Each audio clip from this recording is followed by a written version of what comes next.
The Miami Dolphins season is over, but for other teams across the league, their march will continue into the divisional round of the NFL playoffs. A look at three winners from this past weekend and the lessons Miami can and should be able to apply to their bid for 2024. You are Locked On Dolphins, your daily Miami Dolphins podcast, part of the Locked On Podcast Network, your team every day. All right, Miami. Welcome to another episode of Locked On Dolphins. It's your team every day here on the Locked On Network. I am your host, Cal Krabs, a lifelong Miami Dolphins fan, host of Locked On Dolphins, co-host of Locked On NFL Scouting. You can find our shows on YouTube or wherever you listen to your favorite podcast. Tip of the cap to our everydayers, because it is your team every day here on the Locked On Network. We don't just say it, we live it. Today's episode of Locked On Dolphins is brought to you by Gametime. Download the Gametime app, create an account, and use code LOCKEDON for $20 off your first purchase on last-minute tickets, lowest prices, guaranteed. If you're listening today, hello, welcome. Welcome to the 2024 offseason. It's good to see you. I do have an anticipation just because of the nature of this industry and me not being somebody who will deliberately stir the pot with hot button topics. Probably not going to be as many of you for the next couple weeks. So if you're here, I do genuinely appreciate you guys tuning in as we shift gears and get into off-season mindset here. But before we get into our performance review of all the position rooms and the head coach and the coordinators and the general manager and all of that stuff, that's coming. You're going to start with a performance review of what happened. And then you're going to look at the decisions for each room. And you're going to look at start piecing together what needs to be accomplished, how you get there, scouting players for free agency as that comes up, scouting players for the draft. So there's a lot of different angles we're going to take the next 8 months through. And there's kind of these hurdles that you clear as you go that kind of dictate where our focus will be at any given point in time. But the first thing you have to do after a season is you have to do a debrief, and you have to do a post-op and really look at where your team is at. I have a lot of thoughts already. I'm continuing to collect those. But I had thoughts that I think are applicable, themes from the other games. One of the things that, obviously, with me being a co-host on Locked On NFL Scouting, I watch a lot of football. I watch a lot of NFL football, and not just Dolphins football. I have to be knowledgeable on the entire league. And I think that that's something that gives me a unique perspective as I assess the Dolphins, and you kind of compartmentalize what you think and what you feel and what you're hopeful for as a fan. And you have to be able to put those two things in separate buckets. And I'm watching these other games that were played. There were 2 on Saturday, 2 on Sunday. Of course, there's 2 later today. And I think everybody knows who we're rooting for in those games. But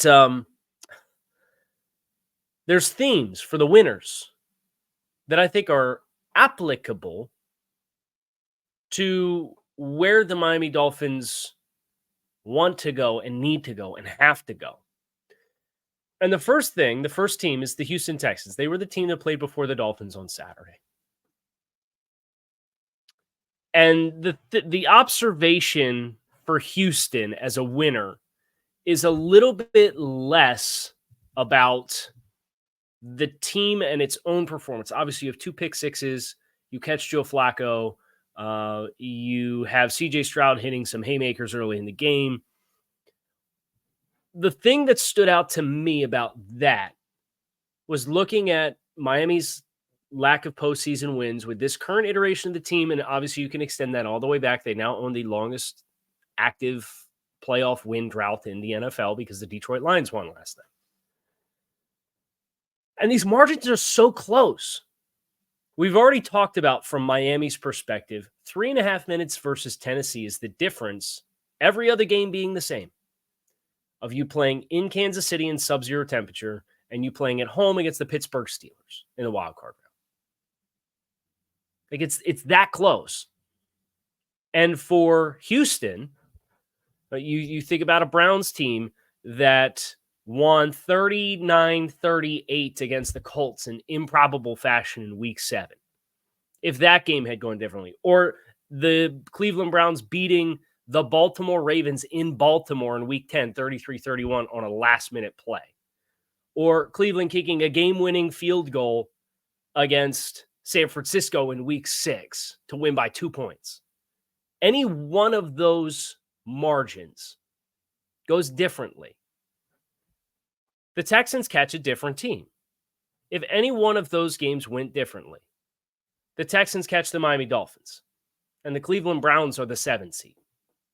And they would play the Buffalo Bills, and Miami would have played in Houston, which you certainly would have liked your chances more, as even in spite of how hot CJ Stroud is right now for the Texans. That's how close the margins are. I think you could certainly reflect on last year's team, and the margins for Miami don't feel as pronounced because the team finished 9-8. They had to win in week 18 to get into the postseason. Whereas if they had been able to stay healthier at the quarterback position, they probably win a few more games. And at the very least, they're in this same wild card spot that they were in this year, hopefully not playing the Kansas City Chiefs. So, like, it's applicable to Miami because any one of those Cleveland incidences, just like Miami's own late season collapse is the difference between being the 2 seed and the 6 seed, any one of those individual one-play games throughout the course of a season, the ripple effect expands. And let's be honest, Miami hasn't caught a break on them. Right? 2020, Dolphins win 10 games, miss the playoffs at 10-6. You go to expanded playoffs for the first time in 2021. The Dolphins finish 9-8, miss the playoffs because they lose in week 17 to Tennessee, right? Like, you dug yourself in that hole. There's not a lot to take away from 2021 other than it was a disastrous first 2 months of the season. 2022, you have this 8-3 record that becomes 8-8. You squeak into the playoffs. You catch Buffalo, who's the 2 seed. You obviously lose on 1 or 2 plays are the difference in that game. And then obviously for Miami this year, the draw that they caught is the big thing. But there's games from other teams. Houston wins this division at 10-7, beating Indy. And look, Indy in week 18 has a first down drawn up in scoring territory in the final minute of the game. And Gardner Minshew just throws the ball behind the receiver, and it's incomplete. And Houston not only gets into the divisional round, wins the division, and wins a playoff game. I'd look at Houston's fortunes and say, y'all got a good bounce. Miami's not getting good bounces. And Miami compounded it by making their own stuff harder than it had to be. And when you do that, you put yourself in the position that the Dolphins did. And for as much as like there's the weird, like over the top for TV drama of Stephen A. and this vendetta against the Dolphins now because like he buys in and then they lose a game and then he buys in again and then they lose a game again. And then he's glad that they're playing in Kansas City because you, quote, get what you deserve. A lot of times it's not what you say, but how you say it. And there's a sensationalized element of that presentation. But that statement is true. You reap what you sow. And Miami, unfortunately, illustrated just one too many lapses. And there's some stuff that was outside of their own control as well, like Cameron Good blowing out his knee on the punt return for a touchdown that tied the game in the fourth quarter in week 18. Cameron Good doesn't get hurt. What's that look like? We don't know. But again, that's the theme for the Texans win, is the margins are like this across the board. And then Houston gets in. They not only get in, they win the division because Jacksonville loses, and they catch a good draw with Joe Flacco, who's giving the ball over. So we'll talk about the Green Bay Packers next. There's some interesting thoughts and themes with that football team that I think are relevant to the Miami Dolphins and where they go from here. This is a little bit less about luck, and it's a little bit more about how you approach building a team. We'll talk about that next year on Locked On Dolphins. Football is donezo in South Florida, but you've got Florida Panthers, you've got Miami Heat. Just found out there's a Dwayne Wade statue that's going up. So lots of other awesome sporting events for you to get to in the area. And if you're interested in spontaneously heading to the stadium, Gametime is the only ticketing app that gives you complete peace of mind with your purchase. They give you views from your seat before you buy, so you know exactly what your sight lines are going to be, and all-in prices show you your total up front, so you know you're getting a great deal before you check out. They are obsessed with finding you ways to save money on tickets. They have deals on tickets right up to the start of the event, and even an hour after it starts. It is the place to find last-minute tickets, and the Gametime guarantee means you'll always get the best price. If you find tickets in the same section and row for less, Gametime will credit you 110% of the difference. Take the guesswork out of buying tickets with Gametime. Download the Gametime app, create an account, use code LOCKEDON for $20 off your first purchase. Terms do apply. Again, create an account and redeem code LOCKEDON for $20 off. Download Gametime today on last-minute tickets. Lowest prices guaranteed. We all come to sports as kind of a release and escape from some of the crazy realities of real life. But if we could just talk for a minute about preparing for real life, the FDA says pharmacies are running out of antibiotics like amoxicillin right in the middle of the worst flu season in over a decade, which is scary stuff. I cannot imagine a more helpless feeling than if one of my loved ones got sick and a supply chain issue kept them from the life-saving medication that they need. Thankfully, we'll be okay because of Jase Medical. The Jase case is a pack of 5 different antibiotics that can treat a long list of bacterial illnesses, including UTIs, respiratory infections, and others. This stuff could happen to any of us. Visit jasemedical.com and complete your physician encounter. It will be reviewed by a board-certified physician, and your medications will be dispensed by a licensed pharmacy at a fraction of the regular cost. It's never been more important to be prepared than today. Go to jasemedical.com and use offer code LOCKEDON to get $20 off of your order.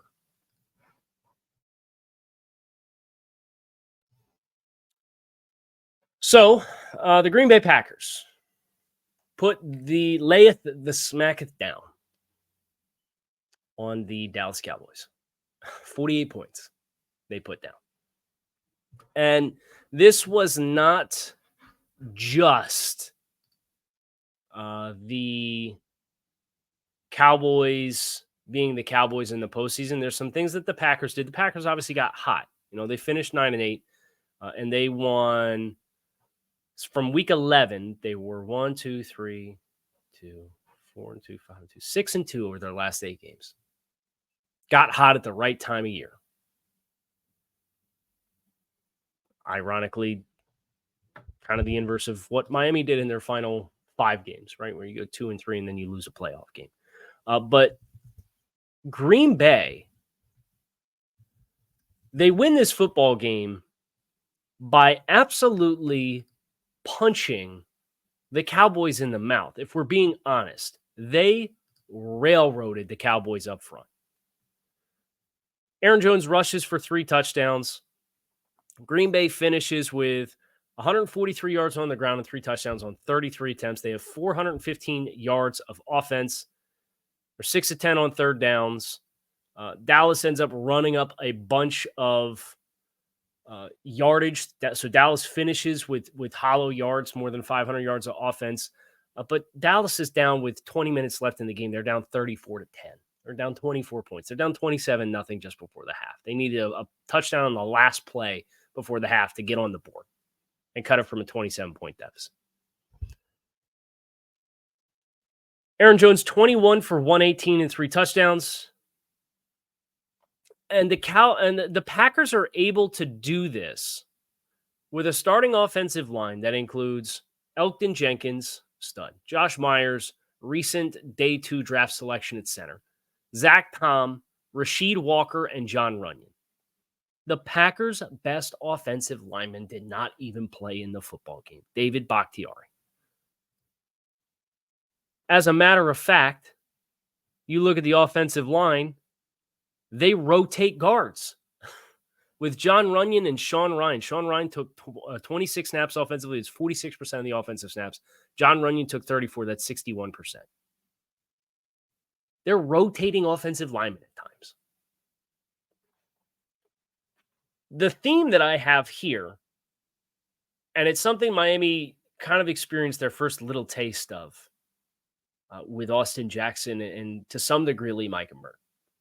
There's an inherent value of continued consistency when you invest in young offensive linemen. Robert Hunt, kind of the outlier because Robert Hunt was somebody who performed at a higher level than the other two by the time he walked in the building. But as I think about Butch Berry, and I understand the Dolphins' offensive line had some limitations, and the Dolphins' offense in its totality played a certain style of football this year that needs to be expanded upon if they're going to win playoff games. It needs to be expanded upon. Whether that's growth from the quarterback, growth from the offensive line, growth from the play caller, all of that is going to be applicable, and we'll talk about it all at length.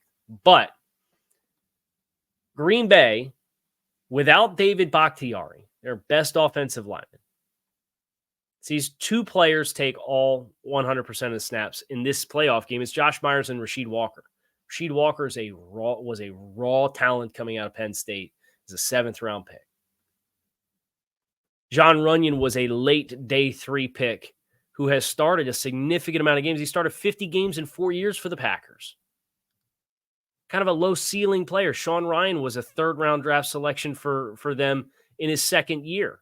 Hasn't started a game yet, but has still managed to take 200 snaps of offense this year for the Packers as their rotational guard.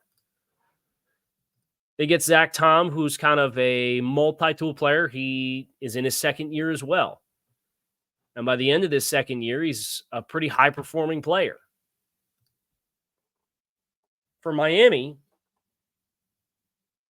having that continuity in the offensive line will only matter if you maximize your opportunities with what talent you have and the consistency in what you're looking for. But I think with Teron Armstead and Austin Jackson and hopefully Robert Hunt, I look at those 3 players as ideal starters. You've got a really good foundation to work with. A lot of Miami's struggles offensively this year on the offensive line were masked by the quickness of the quarterback throwing the ball. And when the quarterback is forced to throw or hold to throw, you saw the lack of consistency and the lack of comfort and some of the more disruption that came. Being able to have the same system for the offensive line just as much as the quarterback and just as much as the receivers, and Tua Tagovailoa in the postgame talked about how he felt the lack of practice time with the guys who played really hurt them in this game. Well, there's some Mike McDaniel discussions there because I remember one of the things that we talked about last year was Mike McDaniel game planning and then not simplifying the game plan when backups had to come into the game like Skylar Thompson and things were too complex. Well, guess what? Now you're too complex and the guys aren't getting the reps during the week. And the precision of what you're doing is thrown off. Never mind the elements and whatnot.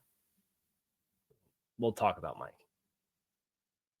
From the Packers' perspective, they have offensive linemen that the sum of the whole is greater than the sum of the parts because there's continuity, there's interchangeability, there's scheme flexibility, and that's something that Miami should aspire to have more of.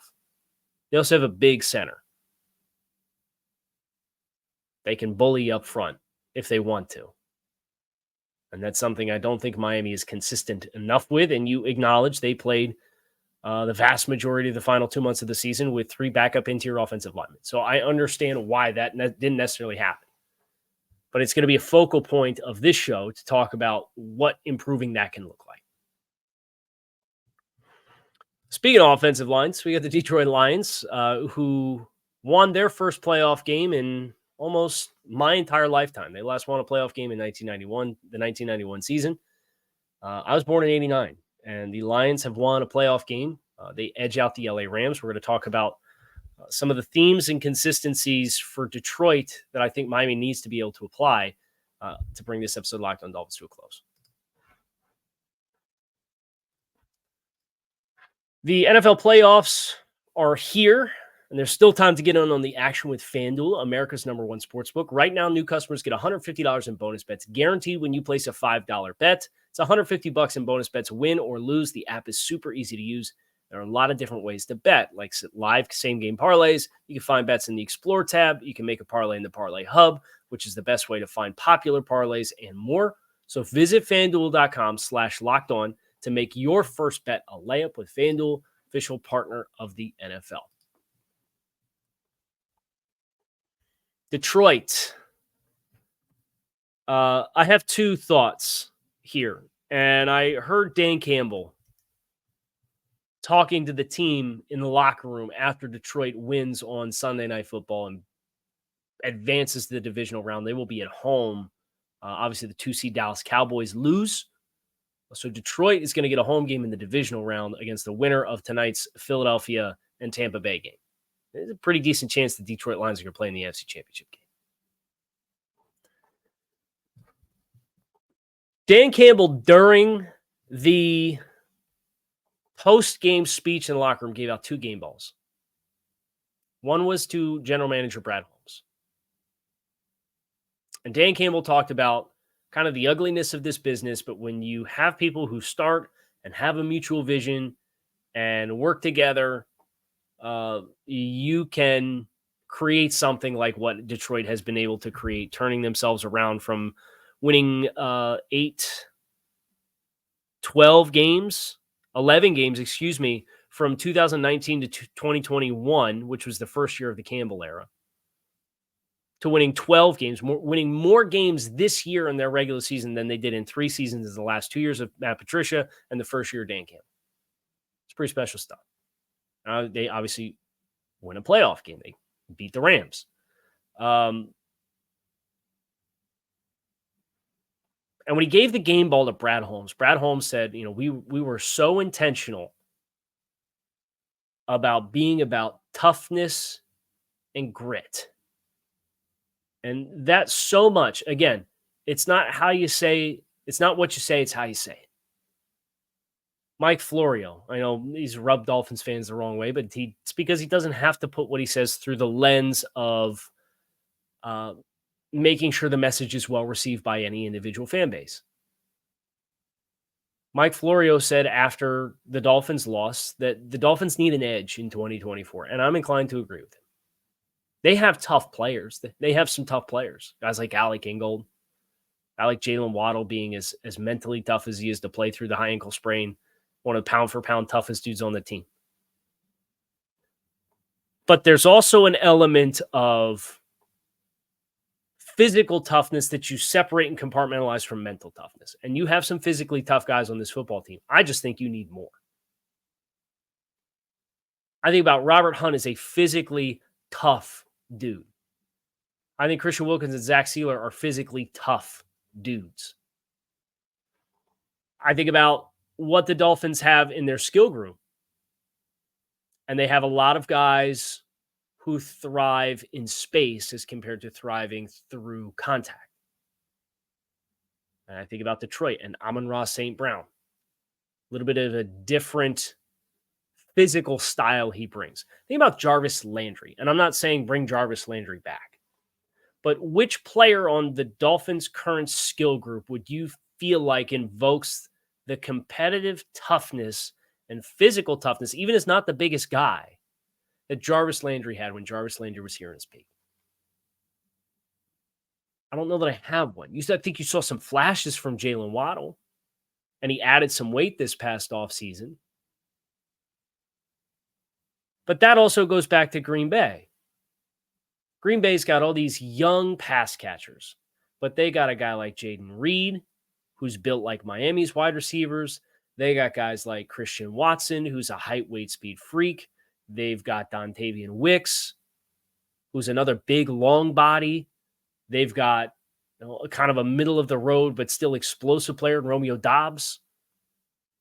They've got a little bit more diversified skill group. Where you think about Miami, and they swung the bat on Chase Claypool, and they had Eric Ezukama, and who knows what Eric Ezukama would have been. But you need to figure out what his medical situation is. And if he's going to be good to go, you're certainly hoping he elevates himself back into the spot the Dolphins envisioned for him, presumably, because the rest of the group was Jalen Waddle, Tyreek Hill, River Craycraft, Braxton Berrios. Not a lot of big guys. And I'm not saying guys that are just 50-50 jump ball guys either, but guys who can win in different ways. And again, Green Bay, I think this is really applicable to as well. Their big guys are still dynamic and separators. You still want guys that get open and catch the football. But from a matchups perspective, the ways that they do it, I think Miami needs to diversify. I think Deshaun Elliott's a tough, gritty football player. But I think your offensive line, particularly on the interior, I don't consider Lee Meichenberg. I think he's a mentally tough player. I don't think the physical presence of him is that of a tough, gritty football player. And it's a hard question to answer. But Brad Holmes in the locker room talking to his team says, from the very beginning, we made all of this about grit and toughness. And you don't get your toughness tested quite like going and playing in sub-zero degree temperatures in Arrowhead. And I think the Dolphins defense particularly should hold their head high with their performance to hold Kansas City to all those field goals in the red zone. But anybody who's coming in this year, I want an edge. And the other theme that I had, and it's this stark contrast between the two quarterbacks. Obviously, there's a storyline where you have Jared Goff, who used to play for the Rams, and Matt Stafford, who used to play for the Lions. They trade teams. One team takes Matt Stafford as their new quarterback. They go on to win a Super Bowl. Now you have Detroit winning in the playoffs against that team, advancing to the divisional round. And Jared Goff was the limited player, right? Matt Stafford's a little bit more of the dynamic arm, access all levels of the field. And I think you look at those two players and their foil, particularly one of them being a Shanahan disciple in Sean McVay. I think the Dolphins have to be able to draw from one of those two directions. The team, let's say it's the team that won, the Detroit Lions. They won with the limited quarterback who only does certain things well. And I'm using air quotes if you're not seeing that. But nobody's going to watch Tua Tagovailoa and say that is a top athletic challenge to defend at the quarterback position. You acknowledge he has sufficient arm strength. He can make a lot of throws, but the off-platform stuff really loses some of its zip. I think you felt that on the interception on a ball that sailed on him. And again, I like Tua. But if you're going to invest in that path, I think the blueprint that Detroit has is one that you should be cognizant of. Because it's currently built a little bit more like the group that the Rams have as the team with this dynamic, off-platform, sidearm, access all levels of the field at all times. Detroit won this game because they have a mauling offensive line. And Detroit won this game because they have a two-headed monster rushing attack, including a smaller scat back explosive type in Jahmyr Gibbs. But they also have David Montgomery, that when the going gets tough, he's going to put his nose down and he's going to get you 4 or 5 yards. And he's going to stick his nose in the pile and they're going to churn it out. And that's the identity of Detroit. We want to run the ball first. We got the guys up front. We got the back that can be physical. And then we're going to hit you with the jab, jab, jab. And then we're going to counterpunch you with an explosive play in the passing game. But Miami made strides with their passing game or with their rushing offense this year. But their rushing offense was about angles and getting outside. So I think about Detroit and the grit that they pursued and the blueprint for the player that's the quote-unquote limited quarterback. And Tua is a player who, and I've said this many times, as a player I think you can win with in the NFL and win playoff games within the NFL. But he's also a player with limitations because there's only like 3 dudes in the league that are completely universal fits for all schemes and all styles. And Tua's not one of those guys. And again, that's okay. You can win games with Tua, and you can win postseason games with Tua. But the blueprint of what you want to be offensively and how you're able to do that, I don't think you can be high-flying all the time. And that doesn't mean you can't pass the ball with success, because guess what? Jared Goff finished this season with 269 yards per game, 4,575 passing yards, and 30 touchdowns. It's about what Tua had. But you had a group who wasn't as sexy as Miami's offense was. But this team ran the ball offensively a ton. 500 rushing attempts. That's 7th in the league. And Jahmyr Gibbs is your explosive play player. But you also had David Montgomery as the churn it out, punch you in the mouth. And he's the closer. Miami 15th in the league in rushing yards, still somehow finished 6th in total yards and 1st in yards per carry because they were very explosive play oriented. You need more singles and doubles to stay on schedule. And that's the theme that I take away from Detroit, because Detroit won with the discarded, you're not toolsy enough player. Well, do the Rams get the last laugh because they won a Super Bowl? Maybe. I don't know. Let's see what Detroit does this year. I like their construction a lot. I still think they're probably defensively a year away from where they need to be.